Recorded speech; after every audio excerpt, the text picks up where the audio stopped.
نہایت واجب الاحترام میرے بزرگ اور دوست اور بھائی، اللہ رب العزت نے بنی نوع انسان کی رشد و ہدایت اور فوز و فلاح کی انبیاء کرام کا سلسلہ شروع فرمایا۔ دنیا میں کہیں جناب آدم علیہ السلام تشریف لائے، کہیں جناب نوح علیہ السلام نے یہ ہدایت کا سامان فراہم کیا، دنیا میں کہیں جناب حضرت موسیٰ علیہ السلام نے اس طرح کے ذریعے لوگوں کے دل روشن اور منور کیے، تو کہیں اللہ رب العزت نے حضرت عیسیٰ علیہ السلام کو بھیجا، اور پھر آخر اللہ رب العزت نے ان تمام نوروں کی روشنی کو یکجا کر کے ایک آفتاب آفتاب کی صورت میں جناب محمد مصطفیٰ احمد مجتبیٰ صلی اللہ علیہ وآلہ وسلم کو مبعوث کرا۔ کہیں آقا علیہ السلام جب دنیا میں تشریف لائے، اللہ رب العزت نے آپ کو ساری دنیا کے لیے اور ہر زمان اور ہر مکان کے لیے نبی بنا کر دیا۔ حضور نبی کریم صلی اللہ علیہ وآلہ وسلم کی اطاعت کو، محبت کو ہم سب کے اوپر لازم کرا۔ حضور نبی کریم صلی اللہ علیہ وآلہ وسلم کی اطاعت کے حوالے سے اللہ رب العزت نے ارشاد فرمایا، اطیعوا اللہ و اطیعوا الرسول، اطاعت کرو اللہ کی اور اطاعت کرو اس کے رسول کی۔ سوال پیدا ہوتا ہے کہ اللہ رب العزت کی اطاعت تو سمجھ میں آتی ہے کہ وہ ہمارا خالق ہے، مالک ہے، جب اس کی اطاعت ایک بندہ کر لے تو پھر کسی اور اطاعت کی کیا ضرورت ہے؟ اللہ رب العزت نے اس بات کو سمجھتے ہوئے کہ لوگوں کو حضور نبی کریم صلی اللہ علیہ وآلہ وسلم کی اطاعت کی ضرورت بھی پیش آئے گی، تو رب تعالیٰ نے قرآن میں دونوں اطاعتوں کو لازمی کرا فرمایا، اطیعوا اللہ، اللہ کی اطاعت، واطیعوا الرسول، اور اس کے رسول کی اطاعت۔ دوستان کا پھر قرآن پاک میں ایک اور جگہ پہ اللہ رب العزت نے ارشاد فرمایا، وَمَن يُطِعِ الرَّسُولَ فَقَدْ أَطَاعَ اللَّهَ، جس نے میرے رسول کی اطاعت کی اس نے اللہ کی اطاعت۔ حضور علیہ السلام کی محبت اللہ رب العزت کی محبت، حضور علیہ السلام کی اطاعت اللہ رب العزت کی اطاعت، اور حضور علیہ السلام کی نافرمانی کی اللہ رب العزت کی نافرمانی۔ دوستو اور بھائیو، اللہ رب العزت نے قرآن پاک میں ہمیں حکم دیا کہ اقیموا الصلاۃ لما قائم کرو۔ اب ہمیں مزید ضرورت یہ درپیش آئی کہ فجر کی رکعت کتنے فرض ہم نے پڑھنے ہیں، ظہر کتنی رکعت فرض پڑھنی ہے، عصر کتنی پڑھنی ہے، مغرب کتنی پڑھنی ہے، عشاء کتنی پڑھنی ہے۔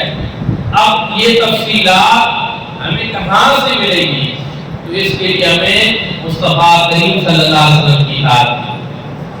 حضور نبی کریم صلی اللہ علیہ وآلہ وسلم نے ہمیں نماز قائم کر کے بتا دیا کہ فجر آپ نے 2 رکعت پڑھنی ہے فرض، ظہر کے 4 رکعت فرض، عصر کے 4 رکعت نماز فرض، مغرب کے 3 فرض، عشاء کے 4 فرض اور 3 وتر وہ بھی واجب ہیں، اور پھر حضور علیہ السلام کی 7 سنتیں ہیں، پھر نوافل ہیں۔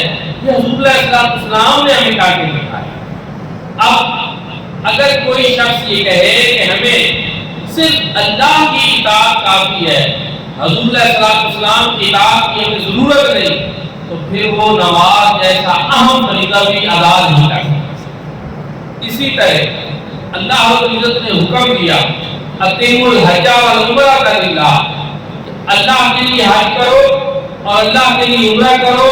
تو اب عمرہ کیسے کرنا ہے، طواف کیسے کرنا ہے، صحیح کیسے کرنی ہے، حجر اسود کو بوسہ کیسے دینا ہے، اب یہ ساری تفصیلات ہمیں حضور نبی کریم صلی اللہ علیہ وسلم تو دوستانی کا پتہ ہی نہیں چلا کہ اللہ رب العزت کی اطاعت کے ساتھ ساتھ حضور نبی کریم صلی اللہ علیہ وآلہ وسلم کی اطاعت بھی بہت ضروری ہے، تب جا کر ہم اپنی زندگی اللہ رب العزت کے احکامات کے مطابق گزار سکتے ہیں۔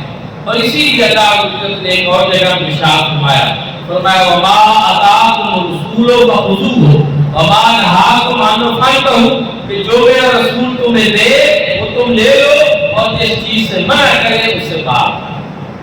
تو یہاں سے بھی حضور نبی کریم صلی اللہ علیہ وآلہ وسلم کی حدیث کی حجیت ثابت ہوتی ہے، سنت مبارکہ کی حجیت ثابت ہوتی ہے، اور پتہ ہی چلتا ہے کہ اطاعت خدا بھی ضروری ہے اور ساتھ ہی ساتھ اطاعت مصطفیٰ صلی اللہ علیہ وسلم۔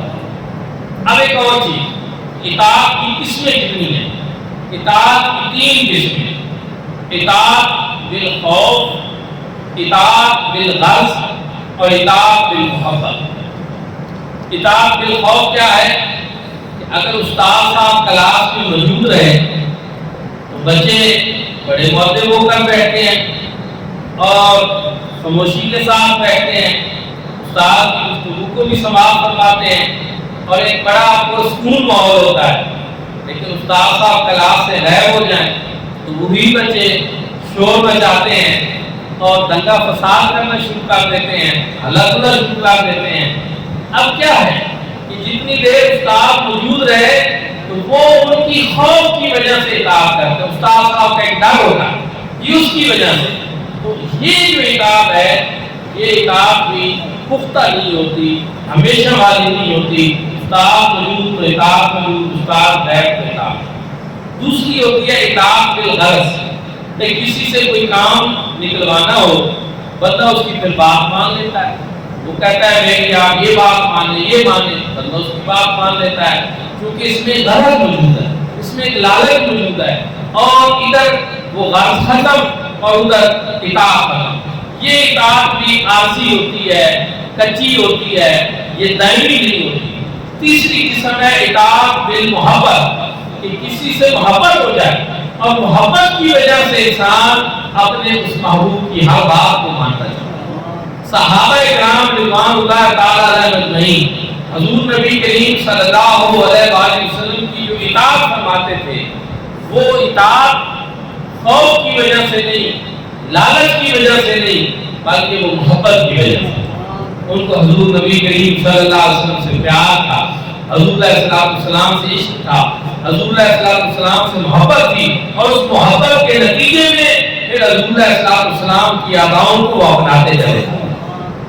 آپ دیکھیں حضرت بلال حبشی رضی اللہ تعالیٰ عنہ کی مثال ہمارے سامنے ہے کہ ان کا آقا ان کو سزائیں دے رہا ہے، تکلیفیں دے رہا ہے، اور تپتی ہوئی ریت کے اوپر گھسیٹا جا رہا ہے۔ مطالبہ کیا ہے؟ ایک ہی مطالبہ ہے کہ تم حضور نبی کریم صلی اللہ علیہ وآلہ وسلم کا نام لینا چھوڑ دو، حضور علیہ السلام سے تعلق توڑ دو، حضور کی غلامی ختم کر دو، اور تمہیں راحت ملے گی، سکون ملے گا، کوئی تکلیف نہیں پہنچائی جائے گی۔ لیکن حضرت بلال حبشی رضی اللہ تعالیٰ عنہ ہیں، وہ فرماتے ہیں رشتہ میرا خدا کی خدائی سے چھوٹ جائے، چھوٹے نہ ہاتھ سے مگر دامان مصطفیٰ۔ جو بھی تکلیف دینی ہے، جو بھی اذیت دینی ہے پھر دے لو، وہ مجھے گوارا ہے، لیکن میرے اپنے کریم آقا سے رشتہ محبت ٹوٹ جائے یہ مجھے گوارا ہے۔ دوستانی کا کی کیا تھی؟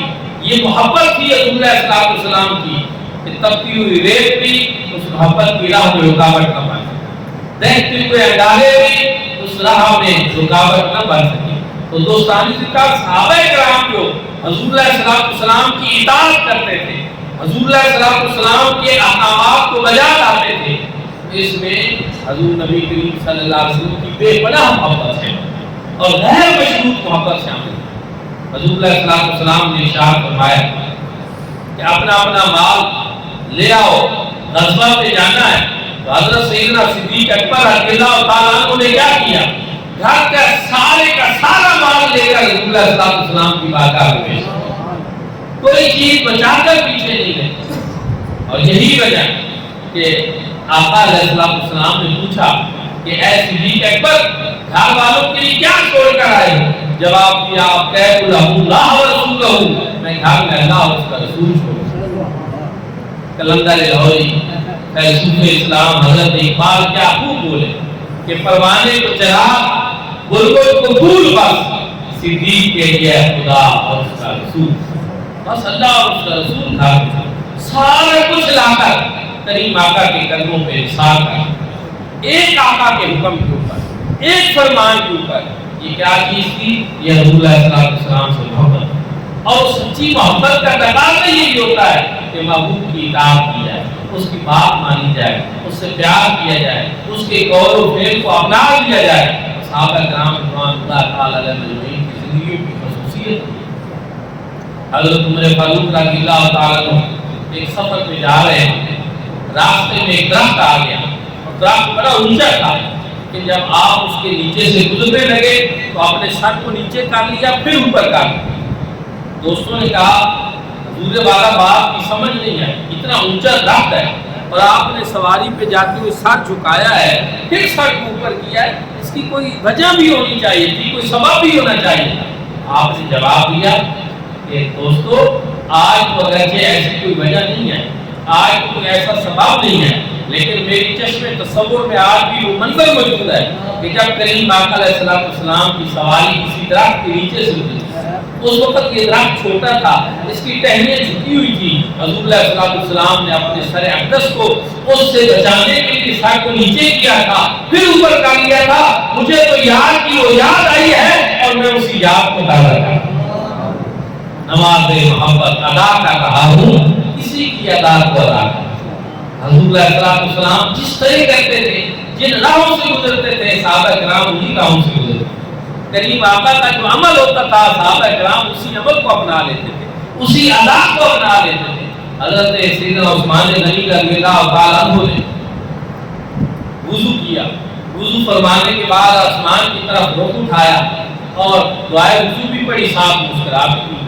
دوستوں نے پوچھا حضور ایسی کیا بات ہوئی ہے کہ آپ مسکرا رہے ہیں, کوئی ایسا واقعہ تو پیش نہیں آیا, کوئی ایسی گفتگو تو نہیں ہوئی, آپ ہمیں بھی بتائیں کہ آپ کیوں مسکرا رہے ہیں. اور میں آج تو ایسی کوئی بات نہیں ہوئی, لیکن میری چشم تصور میں آج بھی وہ منظر موجود ہے جب حضور علیہ السلام نے اسی جگہ بیٹھ کر وضو فرمایا. اور وضو فرمانے کے بعد میرے آقا اٹھے تھے اور انہوں نے آسمان کی طرف دیکھ کر مسکرایا تھا. میں تو اپنے یاد کو زندہ کر رہا ہوں, نماز محبت ادا کر رہا, کسی کی ادا کو ادا کر. صحابہ کرام رضوان اللہ تعالی علیہ مجمعین کی زندگیاں جو تھی وہ اطاعت مصطفیٰ صلی اللہ علیہ وآلہ وسلم کا عملی نمونہ. ہر بات کو یہ دیکھتے تھے کہ اس کام کو حضور علیہ السلام نے کیسے کیا, حضور علیہ السلام کا طریقہ کیا. یہی وجہ ہے کہ ایک صحابی جو ہے وہ کسی جگہ موجود تھے, ان کے ہاتھ سے ایک لقمہ گر گیا اور اس کو اٹھا کر وہ کھانے لگے تو ساتھ دوست نے کہا کہ یہاں اجمی موجود ہیں, یہاں وہ لوگ موجود ہیں جو اس بات کو پسند نہیں کرتے کہ لقمے کو اٹھا کر دوبارہ کھا لیا جائے, تو آپ ان کے سامنے ایسا نہ کریں. جب انہوں نے یہ بات کی انہوں نے کہا میں ان بے وقوفوں کے لیے اپنے کریم آقا علیہ السلام کی سنت مبارکہ کو چھوڑ دوں, حضور کی سنت مبارکہ کو صرف اس وجہ سے چھوڑ دوں, لوگ کیا کہیں گے. کہنے تو جو لوگ کہتے ہیں ہم تو اپنے یار کی یاد کو زندہ کریں, ہم تو اپنے آقا کی سنتوں پر عمل کریں, حضور علیہ السلام کے طریقے پر عمل کریں. دوستو اور بھائیو, آپ زندگی گزاریں, اس کا جو بھی طریقہ رنگ اور ڈھنگ بنا لیں, لیکن یاد رکھیں کامیابی دین اور دنیا کی حضور نبی کریم صلی اللہ علیہ وسلم کی اطاعت, حضور علیہ السلام کے طریقے میں. اس سے بڑا کوئی اور خوبصورت طریقہ ہی نہیں. آپ دیکھیں جن اداؤں کو اللہ رب العزت نے پسند کیا وہ ادائیں جو رب کی محبوب ادائیں ہیں, جن سے میرا رب پیار فرماتا ہے, ان اداؤں سے ان طریقوں سے بڑھ کر کوئی اور طریقہ بھی ہو سکتا ہے. زندگی گزارنے کا سب سے خوبصورت طریقہ اور سب سے خوبصورت سلیقہ جو ہے وہ ہمارے کریم آقا علیہ السلام نے.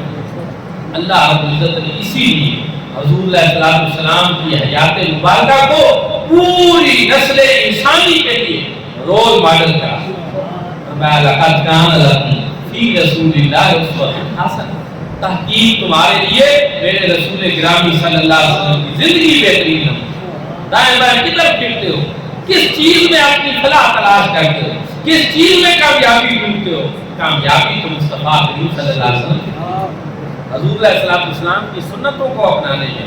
حضور علیہ السلام نے جس طرح لوگوں سے معاملات کیے اس طرح معاملات کرنے سے زندگی کامیابی کی طرف جائے۔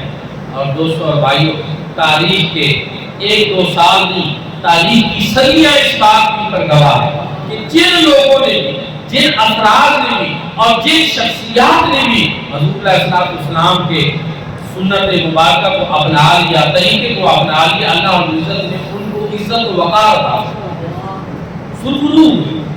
آج بھی جب ہم ان ہستیوں کا نام لیتے ہیں تو ادب و احترام سے ہمارے ساتھ حضرت سیدنا غوث العظم عبد الجیلانی کی کیا خصوصیات ہیں؟ انہوں نے اپنے ہر عمل کو مصطفیٰ کریم صلی اللہ علیہ وسلم کے عمل کے سانچے میں ڈال دیا۔ حضرت خواجہ معین الدین چشتی اجمیری نے حضور علیہ السلام کی ہر ادا کو اپنا لیا۔ حضرت بابا فرید نے یہی کام کیا تھا، حضرت سلطان بہو نے یہی کام کیا تھا، اور اسی لیے ہم بھی کہتے ہیں کہ وہ جن کی ہر ادا سنت مصطفیٰ ایسے پیرے طریقت پہ لاتا ہے۔ ہم تو وہ لوگ جو اس دنیا میں رہتے ہیں اور ان میں حضور علیہ السلام کی کسی مبارک عمل کی جھلک ہمیں نظر آتی ہے تو ہم تو ان سے بھی پیار کرتے ہیں کہ انہوں نے اپنا طریقہ حضور کے طریقے کی طرف، انہوں نے اپنی زندگی حضور علیہ السلام کی زندگی کی طرف لائی۔ دوستو، اس لیے بجائے غفلت میں رہنے کے اور بجائے دائیں بائیں کی فضولیات میں زندگی گزارنے کے اور دنیا کے ان لوگوں کو رول ماڈل بنانے کا کہ جن کی زندگی کامیابی سے ہمکنار نہیں ہو سکی، اس کی بجائے ہم حضور نبی کریم صلی اللہ علیہ وسلم کو رول ماڈل، حضور علیہ السلام کو اسوہ حسنہ، حضور نبی کریم صلی اللہ علیہ وسلم کی زندگی میں توازن، اعتدال تھا، میانہ روی تھی، شفقت تھی، عفو درگزر تھا۔